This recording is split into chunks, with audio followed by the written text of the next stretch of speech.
मैंने किसी को पार्टी में जाने से नहीं रोका। उल्टा मैंने लोगों को कहा जाओ अच्छे से पार्टी एंजॉय करके आना। 2 दिन से हाइप बना के रखा। बहुत हाइप बनाया, प्रीमियर लगाया, रात को 12:30 बजे वो व्लॉग आया और उसमें निकला कुछ भी नहीं। ये जलन नहीं है तो क्या है कि आप अपने क्वालिटी टाइम में से टाइम निकाल कर आप व्लॉग्स देख रहे हैं, वीडियोस देख रहे हैं, लाइव बना रहे हैं, लाइव कर रहे हैं, वीडियोस बना रहे हैं, उस टॉपिक पे प्रीमियर्स लगा रहे हैं। इतना इशू हो रहा है क्यों? ये जलन है या कुछ और? ये स्पॉन्सर्ड ट्रिप है। नहीं नहीं, यहाँ पर मेरे 6 लाख करीब खर्च हुए हैं। वुमेन कार्ड खेल रहा है कोई, कोई गेमिंग का प्रमोशन कर रहा है, उसे मिल रही है स्ट्राइक। बहुत सारी चीज़ें बिल्कुल सिलसिलेवार शुरू से अंत तक शाम को रात को 9 बजे खुलेंगी। परिवार अलग अलग तरीके से अलग अलग पैनल से हमला कर रहा है किसी एक कपल को। नमस्कार, सुप्रभात, गुड मॉर्निंग। मैं आपकी मंजरी आज फिर हाजिर हूँ आपके साथ व्लॉगर्स रिव्यू पर। और व्लॉगर्स रिव्यू पर आज हम लोग बात करने वाले हैं अंशु यानी कि अड़े बाबा की पार्टी के बारे में, उसके लुक के बारे में और इन सारी टॉपिक्स के बारे में। लेकिन उसके पहले मुझे आप लोगों से एक शिकायत है। मैंने फिर अपना एनालिटिकल चेक किया तो फिर आप लोग जो लोग सब्सक्राइबर्स नहीं हैं वो इस ब्लॉग को देख के यूं ही चले जाते हैं, ना लाइक करते हैं ना सब्सक्राइब। तो प्लीज़ अगर आपको अच्छा लगता है तो लाइक करिए और अगर अच्छा लगता है ये चैनल तो प्लीज़ सब्सक्राइब भी करिए। आपके सब्सक्राइब करने से बहुत मोटिवेशन मिलता है, खुशी मिलती है। एक एक सब्सक्राइबर जब बढ़ता है ना और लाइव में आता है, मिलता है, इंटरैक्ट करता है तो ऐसा लगता है अपने दोस्त कोई करीब आ गया है, कोई बचपन का दोस्त, स्कूल का बिछड़ा दोस्त मिल गया है। कुछ इस तरह की फीलिंग सामने आती है। चलिए टॉपिक पे आते हैं। तो पहले बात शुरू करते हैं हाइप से। तो 2 दिन जो हाइप बना कर रखी, उस पूरे चैनल पे इतना मतलब एंगेजमेंट क्रिएट करी, 2 दिन इतनी हाइप क्रिएट करी, प्रीमियर पे व्लॉग लगाया और अंदर कुछ भी नहीं निकला। कुछ भी नहीं मतलब कुछ भी नहीं। बस यही कि भाई बहुत अच्छा है, हम चाहते हैं आप लोग जाओ, हमें किसी से कोई शिकायत नहीं है, मैं क्यों किसी से जलूँगा। आप ये कह तो ज़रूर रहे हैं कि मैं क्यों किसी से जलूँगा, लेकिन आपकी जो एक्टिविटीज़ हैं एग्जैक्टली ऑपोजिट है। आप जल रहे हैं, आपकी एक्टिविटीज़ दिखा रही हैं कि आप जल रहे हैं। चलिए आगे बात करते हैं कि आज रात को लप्पू एंड लप्पी का एक व्लॉग आता है थाईलैंड से, जिसमें ये लोग बेड पे बैठे होते हैं। दोनों कपल के जो मेल पार्टनर्स हैं वो लेटे होते हैं और दोनों की जो गर्ल्स हैं, लेडी पार्टनर्स हैं, वो पैरों के पास बैठी होती हैं। मैं इतना सिचुएशनल इसलिए बता रही हूँ क्योंकि ये व्लॉग अब प्राइवेट हो गया है। तो अब आप लोग देखने जाएंगे तो वहाँ देखने को कुछ नहीं मिलने वाला, वो प्राइवेट हो गया है। इसीलिए अच्छे से विवरण दे रही हूँ कि वहाँ क्या हो रहा था। सो दोनों गर्ल्स पैरों के पास बैठी थीं और दोनों ही लड़कियाँ यानी कि लप्पी और लप्पी की जो हरियाणवी फ्रेंड है, वो दोनों के दोनों बैठे थे हरियाणवी फ्रेंड मेल पार्टनर के पास। लप्पू की बीवी बैठी थी दूसरे मेल पार्टनर के पास और वो जो बंदा है हरियाणवी लड़का, वो कंटिन्यूसली कह रहा था कि आप यहाँ से चली जाओ, आप उस साइड जाके बैठ जाओ, अपने हस्बैंड के साइड जाके बैठ जाओ। लेकिन वो राज़ी नहीं थी। क्यों? क्योंकि उसे वो दूसरा बंदा पसंद आ रहा था। ना ना ना ना ना, वो कंसर्न थी लाइट के लिए, क्योंकि उनके साइड खिड़की थी जहाँ से कि लाइट आ रही थी। तो उसे लग रहा था कि लाइट आएगी तो मेरा थोड़ा सा जो चेहरा मुरझाया हुआ सा, दबा हुआ सा, जिसको मैं हाइलाइटर लगा कर उभारती हूँ, वो थोड़ा बेटर लगेगा विदाउट मेकअप अगर वहाँ से लाइट आएगी। इसीलिए वो राज़ी नहीं थी उस तरफ जाने के लिए। और वहीं पर वो लोग बैठकर डॉक्टर डॉक्टर खेल रहे थे। हाँ जी, डॉक्टर डॉक्टर खेल रहे थे। वो जो फ्रूट्स खाने के लिए टूथपिक आती है ना, उस फ्रूट वाली टूथपिक से ये इंजेक्शन लगा रही थी लप्पी रानी। लप्पी रानी को डॉक्टर डॉक्टर खेलने का बहुत शौक है। कभी लप्पी आईपीएस बन जाती है, कभी डॉक्टर बन जाती है, कुछ ना कुछ करती रहती है लप्पी। तो लप्पी जो है वो इंजेक्शन लगा रही थी अपने पति को। आप समझ ही रहे होंगे कहाँ लगाते हैं इंजेक्शन और कहाँ लगा रही थी वो। मतलब इस टाइप का खेल चल रहा था। अब वो व्लॉग प्राइवेट है तो उसी व्लॉग में ये बताया गया था कि ये जो ट्रिप है ये पूरी तरह से स्पॉन्सर्ड है और मेरा एक भी पैसा इस ट्रिप में नहीं लगा है। सब कुछ जिसने स्पॉन्सर किया है उसने किया है और इनफैक्ट मुझे इतने पैसे भी मिले हैं इस ट्रिप के लिए जितने कि वो सामने वाली पार्टी, अब यहाँ पर सामने वाली पार्टी प्रेजेंट कंट्रोवर्सी के हिसाब से अड़े बाबा है। तो सामने वाली पार्टी पूरे साल में जितना कमाती है ना, उतना मैं एक ट्रिप में मुझे उसके लिए पैसे भी मिले हैं। अब मैं थोड़ा सा कंफ्यूज हो गई, मैं बहुत कंफ्यूज हो गई, और मुझे लगता है आप लोग भी कंफ्यूज हो गए होंगे। बताइएगा मुझे कमेंट करके कि क्या आप लोग कंफ्यूज हुए। क्योंकि जब जनता जनार्दन चिल्ला रही थी, चीख चीख के गला फाड़ रही थी कि भाई भंजना के बर्थडे पे रुक जाओ, फिर चले जाना थाईलैंड, कहाँ भागा जा रहा है, कौन सा बीच उजड़ा जा रहा है, बीच भी वहीं रहेगा, थाईलैंड भी वहीं रहेगा, मसाज पार्लर भी वहीं रहेगा, तो ऐसा क्या था जो आपको अभी ही जाना है। तो इन्होंने कहा था कि मेरे बहुत सारे पैसे लगे हैं, इतने पैसे लगे हैं कि मैं एक इवेंट कर सकता हूँ, यानी करीबन 6-7 लाख रुपए लग गए हैं मेरे, और मैं ये पैसे बर्बाद नहीं कर सकता, कैंसिल नहीं कर सकता, अगर कोई मुझे ये पैसे दे दे तो मैं रुक जाऊंगा। इस तरह की बात भी की थी इन्होंने। अब ये यहाँ पर कह रहे हैं कल वाले व्लॉग में, जिसको इन्होंने प्राइवेट कर दिया है, ये ट्रिप स्पॉन्सर्ड थी। तो हम सच में कंफ्यूज हो गए भाई, हम बहुत कंफ्यूज हैं। और दूसरा कंफ्यूजन का मेरा ये पॉइंट ये है, और जो मैं रिक्वेस्ट करूँगी कि मेरा व्लॉग तो ये लोग नहीं देखते होंगे, मैं बहुत छोटी हूँ, लेकिन हाँ कोई तो होगा जो यहाँ तक उन तक ये मैसेज पहुँचा दे कि प्लीज़ ये एक व्लॉग बनाकर ये भी कंफर्म करें कि कौन सा वाला सच सच है। यानी कि ये वाला जो ये कह रहे हैं कि स्पॉन्सर्ड है, एक भी पैसा नहीं लगा, या वो वाला सच जिसमें ये कह रहे हैं कि एक इवेंट करने जितना पैसा मेरा लग गया है इस ट्रिप में। अब दूसरी इम्पॉर्टेंट बात यहाँ पर यह है कि ये स्पॉन्सर्ड है। स्पॉन्सर्ड है मतलब किसी चीज़ का प्रमोशन है, किसी कंपनी का कुछ ना कुछ तो ये करके दे रहे होंगे ना, इसीलिए इनको स्पॉन्सर मिल रहा है। क्योंकि इन्होंने कहा कि और भी यूट्यूबर्स जाते हैं, तो हमने देखा है और भी यूट्यूबर्स जाते हैं, और भी स्पॉन्सर्ड प्रोग्राम्स होते हैं, पर वहाँ पर स्पॉन्सर्ड होना मतलब कोई भी कंपनी आपके ऊपर 1 रुपया भी खर्च करती है अगर, तो वो आपसे चाहती है उसके कंपनी का या उसके जो भी प्रोडक्ट्स हैं उसका प्रमोशन। पर क्या आप यहाँ पर देख रहे हैं थाईलैंड घूमने में, मलेशिया घूमने में, कहीं पर भी किसी भी चीज़ का प्रमोशन देख रहे हैं आप? नहीं ना। जो कपड़े पहन रही हैं वो भी टीसो के हैं या खुद के खरीदे हुए हैं, शॉपिंग की है इन्होंने। तो आखिर किस चीज़ ने, कैसे, कौन ने स्पॉन्सर किया है, आखिर कहाँ से प्रमोशन हो रहा है? और फ्री में तो कोई स्पॉन्सर नहीं करता है। शायद मैं गलत हूँ, आप लोग प्लीज़ कमेंट करके बताइएगा कि ऐसे फ्री में कौन स्पॉन्सर करता है। अगर आप उनका प्रमोशन नहीं कर रहे हो, किसी चीज़ को प्रमोट नहीं कर रहे हो, तो वो कंपनी के प्रोडक्ट को अगर प्रमोशन नहीं मिल रहा है तो कोई कंपनी फ्री में क्यों स्पॉन्सर करेगी। मैं बहुत कंफ्यूज हूँ भाई। प्लीज़ मुझे, प्लीज़ मेरे फ्रेंड्स, भाइयों, सहेलियों, बहनों, प्लीज़ कमेंट सेक्शन में आइए और मेरा कन्फ्यूजन दूर करिए। मैं तो बहुत कंफ्यूज हूँ, और अगर लप्पू तक पूछ सको तो प्लीज़ जाकर पूछना कि ये स्पॉन्सरशिप किसने दी है, उसका नाम भी बता दें एक व्लॉग बनाकर। चलिए आगे बात करते हैं। ये आपने थंबनेल में देखा ही होगा कि अंशु ने 3 तरह की पोशाकें पहनी। पहले दिन उसने हल्दी के दिन कुछ पहना, फिर दूसरे दिन ब्लू कलर की साड़ी पहनी, और फिर तीसरे दिन जो है उसने अपना राजपूताना पोशाक पहना, जो इसमें वो तीनों में ही बहुत सुंदर लग रही है। मेकअप भी बहुत ही बैलेंस्ड है, ड्रेसिंग भी बहुत अच्छी है, मतलब बहुत ही बढेर टाइप का सा गंदा गौजी जैसा ये लोग पहनते हैं उस टाइप का नहीं था, बहुत ही डिसेंट लुक था, सब कुछ बहुत अच्छा था। और भाई राजपूताना लुक था तो थोड़ी ज्वेलरी हैवी होगी ही, वो तो नेचुरल सी बात है। और कलर्स तो भाई नई बहू है तो उस तरह के ब्राइट कलर्स ही होंगे, बट जो भी था she was looking good, good in comparison to any other people जिन्होंने अपने प्रोग्राम्स किए हैं और घंटों घंटों मेकअप कराया है, 7-8 घंटे।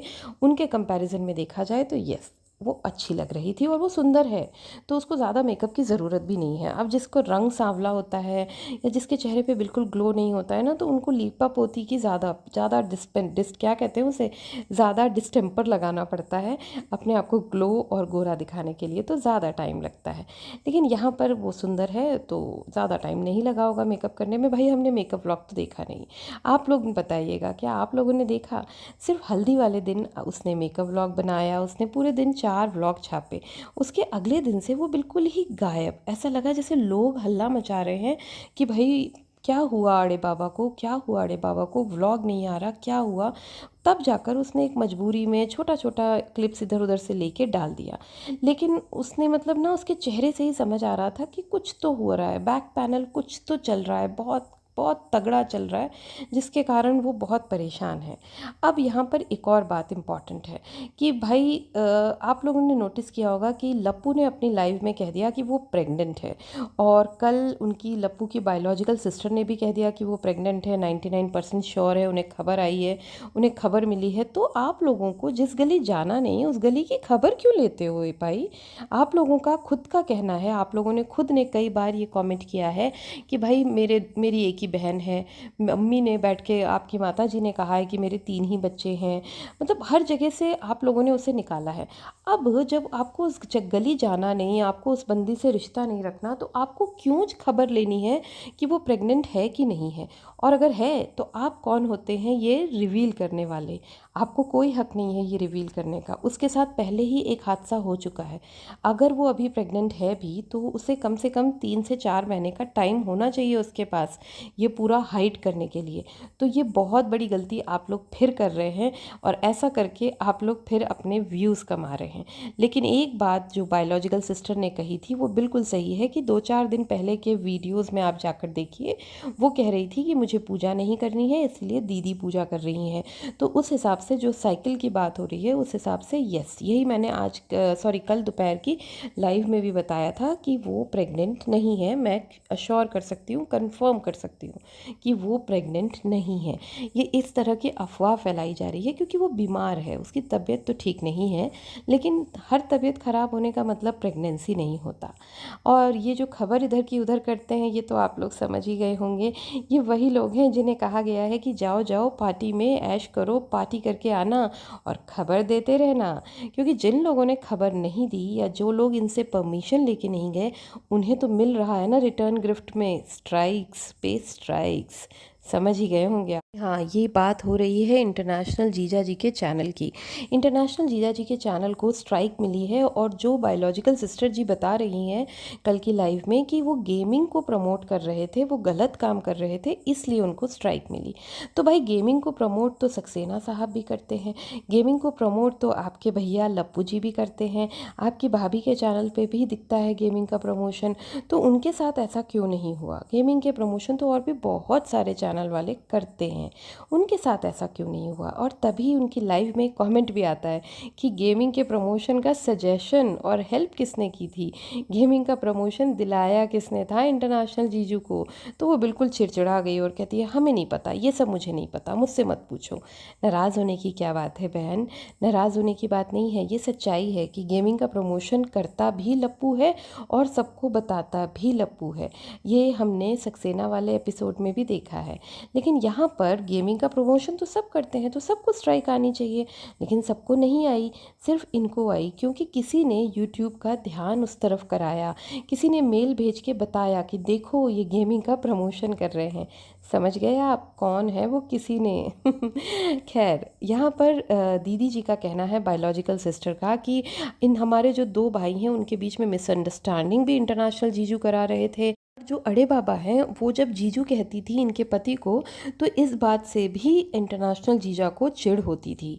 उन्होंने ये भी बताया कि ये सारे जो एंटी वाले लोग आए हैं या जिन्हें भी बुलाया गया है, जिन्हें भी इकट्ठा किया गया है इस मैरिज एनिवर्सरी के उपलक्ष्य में, उन सबको बुलवाने के पीछे का आइडिया भी इंटरनेशनल जीजू का है। और इसीलिए बहन जी बहुत नाराज़ हैं। बहन जी इसलिए नाराज़ हैं क्योंकि उन्हें बहुत पहले ही ये पता चल गया था। अब आप लोग ने नोटिस किया है, असुरा माता जी भी कहती हैं कि उनके ऊपर देवी की कृपा है, घर में कोई मुसीबत आती है उसके पहले उन्हें पता चल जाता है। कल भाभी भी कह रही थी कि हमको ना पता चल जाता है, हमको ना चल जाता है पता कि कुछ गलत है, कुछ गलत होने वाला है।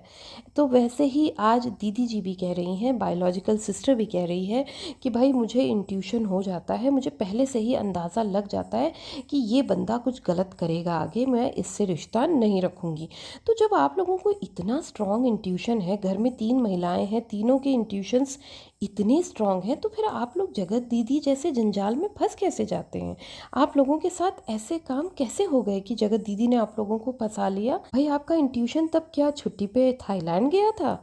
फिर आगे उनकी लाइफ में, बायोलॉजिकल सिस्टर की लाइफ में पूछा गया, लोगों ने सवाल किया कि भाई बताइए कि किसने किसको पहले ब्लॉक किया, ये पूरा कन्फ्यूजन क्या है। तो उन्होंने बताया कि मैंने 5 से 6 महीने पहले, करीबन 7 महीने पहले इनको अनफॉलो कर दिया था इंस्टा पे। उसके बाद भी इन्होंने हमें मैरिज एनिवर्सरी विश की, बर्थडे विश की, और मेरा सो बातचीत चल रही थी व्हाट्सएप पर और इन सब चीज़ों पे चल रहा था। सडनली मुझे ब्लॉक किया कल, यानी कि 9 जुलाई को। तो क्या ये इंतज़ार कर रहे थे 7 महीने से 9 जुलाई का ब्लॉक करने के लिए? मेरा कुछ कमेंट सेक्शन में थोड़ी बहुत बात हुई है, बस उतनी ही बात हुई है। तो इनकी बातों से तो यही समझ में आता है, और इनके जो पोस्ट थी कम्युनिटी पे उससे भी यही समझ में आता है कि इन्होंने कोई बातचीत शुरू की थी कल इनसे, मतलब यानी कि इंटरनेशनल जीजू से, जिसके बाद उन्होंने इरिटेट होकर इन्हें ब्लॉक कर दिया। और वो पीठ पीछे, मतलब इनका कहना है कि वो पीठ पीछे कुछ और बात करते हैं, सामने कुछ और बात करते हैं। उनके साथ इनके भैया ने बहुत बहुत मेहनत की है, मतलब 1.5 साल अपने घर रखा है और फ्री में खिलाया है और बहुत मतलब वो किया है, लेकिन वो इन्हें बदनाम करते हैं। कहते हैं कि वो उनके घर बर्तन धोते थे, वो इनके घर के सारे काम करते थे। तो ये बदनामी तो नहीं है, ये सच है, क्योंकि जो पुराने सब्सक्राइबर्स हैं उन्हें पता है कि कैसे इनकी बीवी और ये पूरे घर का काम करते थे, पूरा घर संभालते थे। और ये मैडम जी तो तब कॉलेज जाया करती थी, और नहीं भी जाती थी तो वैसे भी ये इनसे कोई काम धंधा तो होता ही नहीं है। तो सच तो यही निकला ना। फिर लोगों ने ये तक कहा कि भाई आपने फिर ये सब क्यों किया, आपने तब क्यों नहीं बताया जब आपने इनको अनफॉलो किया था। तो कह रही है तब मुझे बात का बतंगड़ नहीं बनाना था। तो अब बनाना था, कल बनाना था। इसी से समझ आता है कि आप, आपकी मम्मी, आपके भाई, सबको ये चाहिए था कि उसकी कल का दिन की जो एनिवर्सरी है उसकी खुशी ख़राब हो, वो अच्छे से अपनी एनिवर्सरी सेलिब्रेट ना कर पाए। और कहीं ना कहीं आप लोग उसमें सक्सेसफुल भी हुए। उसका चेहरा उतरा हुआ था, भले कितना भी मेकअप कर ले, कितने भी कपड़े पहन ले, दिल से खुश, और मतलब एक जो उत्साह था वो उसका ख़त्म हो गया था। जो पहले दिन हम उत्साह देख रहे थे ना उसके साउथ इंडियन लुक वाला, उसके बाद धीरे धीरे वो बहुत ही डल और मतलब कहते हैं ना दुखी हो गई थी। अब यहाँ पर एक और चीज़ देखने वाली बात है कि यहाँ पर किसी भी यूट्यूबर के ऊपर कोई भी पाबंदी नहीं है। कोई भी वीडियो डाल रहा है, कोई भी शॉर्ट्स डाल रहा है, कुछ भी कर रहा है, कोई पाबंदी नहीं है। सब फ्री हैं, आज़ाद हैं। कोई भी एक बंदा इनका कैमरा लेके सबके कमरों में नहीं घूम रहा कि तुमने क्या खाया दिखाओ, चलो तुम लोग सो रहे हो क्या, तुम लोग कंफर्टेबल हो क्या, तुमने ये किया। बस मैंने बृष्टि आयुष के उसमें देखा कि वो बता रही थी कि भाई बहुत अच्छा इंतजाम किया है अड़े बाबा ने, सबको अपने अपने मन का खाना लेने की परमिशन है। ऐसा कहीं नहीं होता, उसने कह दिया है कि आपको जो पसंद आए वो ऑर्डर करो और वो खाओ। ये हमने पहली बार देखा। तो तारीफ करती नजर आई बृष्टि आयुष। वैसे तो वो पल पल की खबर लप्पू को दे ही रही है वहाँ पर। अब देखने वाली बात ये है कि आंटी जी के 3 बच्चे हैं, माता जी के 2 बेटे और एक बेटी, सारे सक्षम हैं, सब अच्छे हैं। लेकिन ये बेचारी अकेले दर दर भटक रही हैं अपने पति के इलाज के लिए। पटना गई हैं अकेली। छोटा बेटा और बहू कहीं शादी में गए हैं। बड़ा बेटा तो अपना क्वालिटी टाइम स्पेंड कर रहा है, और बिटिया रानी तो भाई पराई होती है, उसको हम क्या ही कह सकते हैं। तो दोनों बेटे कहीं कहीं घूम रहे हैं, अपना पर्सनल टाइम स्पेंड कर रहे हैं, अपने रिश्ते बना रहे हैं, और माँ अकेले दर दर भटक रही है अपने पति के इलाज के लिए। क्या ये सही है? क्या इंसान अपने बच्चे इसीलिए पैदा करता है, इसी दिन के लिए वो बच्चे मांगता है कि बुढ़ापे में वो अकेले अस्पतालों के चक्कर काटे? बताइएगा प्लीज़ कमेंट करके। चलिए इसी बात के साथ आज की ये वीडियो बंद करते हैं, ख़त्म करते हैं, और लाइव में मिलते हैं 2:30 पे। तब तक के लिए टेक केयर, बाय बाय।